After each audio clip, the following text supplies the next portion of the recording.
Dude, that's a big fish. That's a big... Oh. Oh my god. Oh, that's a big... Oh my god. Oh my god. What is up, everybody? Welcome back to another episode on using live bait. So glad to see you all here again. If you haven't seen the last video, I'm gonna link that right here. And that is what we did before we started this. So the first thing that you need to do if you want to use live bluegill to catch bass is to catch your bluegill. And I have the cooler right here full of I'd say about 12 bluegill that we caught, and we are using these bluegill to catch some monster bass out of this pond. The size that you want is going to be a little bit smaller. I mean, you can use a bigger size if you want. It's just going to take a little bit bigger bass to eat that.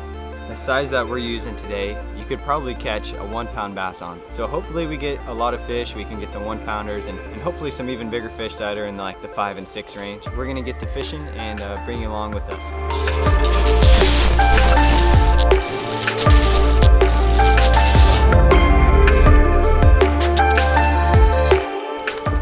Alright guys, so the gear that I'm starting out with is a big bobber, as big as you can get really. And the reason you want a bigger bobber is because you're using these bluegill and you want them to swim around so that they can attract the bass. I just have about a 2.5 to 3 foot leader so that they can swim down. I might even make that a little bit longer as we go. And the hook that I'm using for now is just this flipping hook. It's just the most heavy duty hook that I have. I'm also using my Big Sexy from Favorite Rods. It's just a more stiff rod that I can make sure to hook those fish really well with. And if you don't want to use a bobber to fish with these bluegill, you can actually just fish them off the bottom as well. We're gonna rig these things up, we'll show you how to rig them up, and we're gonna get to fishing. Alright guys, so here's the fish that we're using. It's just pretty small. These guys are beautiful. I believe they are warmouth. There's a few ways that you can rig a bluegill. You can either rig it through the back right there. Oh, gosh dang it. Right through the... Gosh dang. But I'm gonna rig it straight under the mouth. And then out the top of the nose, just like that. And that's all you have to do, so they can still swim around, they can still attract those bass. So let's cast this guy out here so he can get to swimming around and hopefully catch a big old bass. First cast with the live bluegill. As you can see, we cast it out there. His is the yellow bobber, mine is the orange bobber. And what you want to see them bouncing around, swimming around, and hopefully that's what they're going to start doing soon. And so after I cast out, one really important thing that I want to do is to actually open my spool. And you want to do that so when that bass takes that bluegill, he can actually have time to run with it and keep it in his mouth. You just want him to be able to pull it out pretty easy. But we are just gonna sit here for now, wait for these bobbers to go down, and hopefully they do soon. Last time we were here, they were down in about 5 minutes, so we're gonna get an official time check for you guys. It is 5:48. We're just gonna sit here and wait, and hopefully we get some fish. All right, guys, this is cast number 2. We're gonna experiment a little bit more shallow. If you find your bluegill dead, you have to switch it up because bass don't like dead bluegill.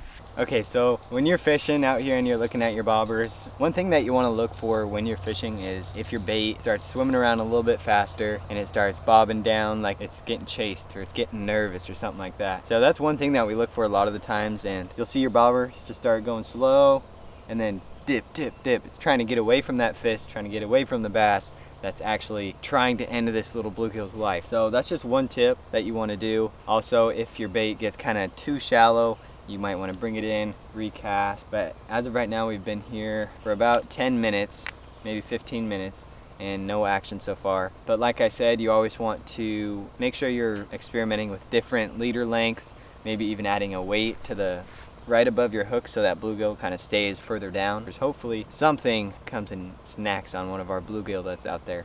All right, so mine started, oh, come on. We're thinking that's a fish, come on. He's getting nervous over there. See my bobber starting to swim around. We'll keep you guys updated on mine, but he's still swimming around kind of fast. Hopefully there's an actual bass following him. It just might be a little guy. All right, guys, this is cast number 3. Let's go. Cast number 4.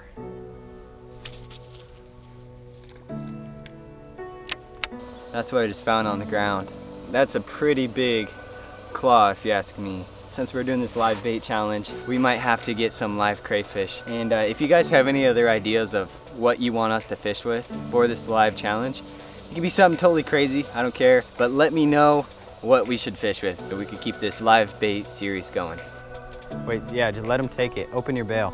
Oh, okay. Wait. 3, 2, 1. There we go, we got one, guys. Oh, he's not big, but we got one.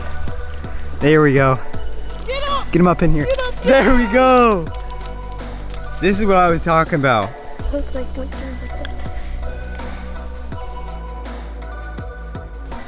All right, we got fish number 1 for filled his stomach up. Empty. That is empty. There we go, guys. Like I said, this fish is probably not even a pound. And just for the size of bluegill that we are fishing with, we were able to catch more fish and more fish like this. He actually hit the water and his bobber went down straight down instantly. Like that bass was already there and he was ready to eat. We're feeling his stomach right here and he's just empty, but we're gonna let this guy go and hopefully we get a bigger fish than this.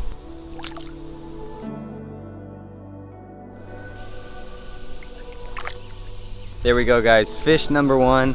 Nice job to Harlan. And that was pretty close to the bank, so they might be chilling over there and we need to find a way to get over there, but my line is an absolute mess right now. I have to untangle that first and then I'll get mine back out there. All right, guys, it's time to put on a new bluegill. I had that one on for about an hour and he started slowing down. He wasn't swimming around as much, so I decided to let that one go and we're gonna get a new one. I might go for a little bit bigger to see if we can get a little bit bigger bass. Cast number 5, I actually can't remember. Pretty sure it's 5. Is he getting chased? Or is he just going crazy? Oh, he's going crazy. There's gotta be a fish over there. We wanna see that bobber go down. All right, guys, so this guy, he's a little weak. He's slowed down quite a bit. So what I'm gonna do, I'm gonna switch him out. So I'm gonna let this guy go. Hopefully he goes back. Here he goes. Hopefully he lives and makes more bait. We are on cast number 6 now and we got a new bluegill. Oh, that was horrible. A little bit of an update. I broke off because I casted my bobber off. As you might be able to see, I have a longer leader. I'm gonna be able to get that fish down there more.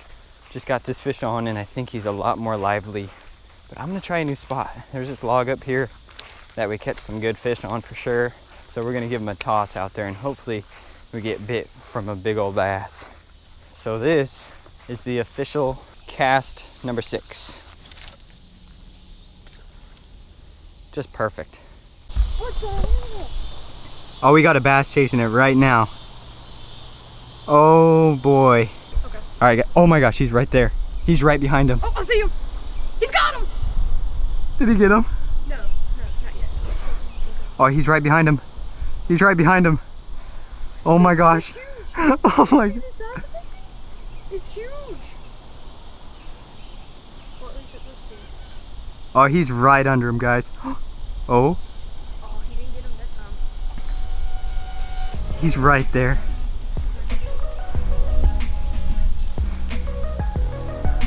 I would never expect to see this. Look how fast that George moves. Oh. Did he get him? Oh. Oh my gosh. We got a bass. Did you guys see that blow up? That was insane. Are you ready? No.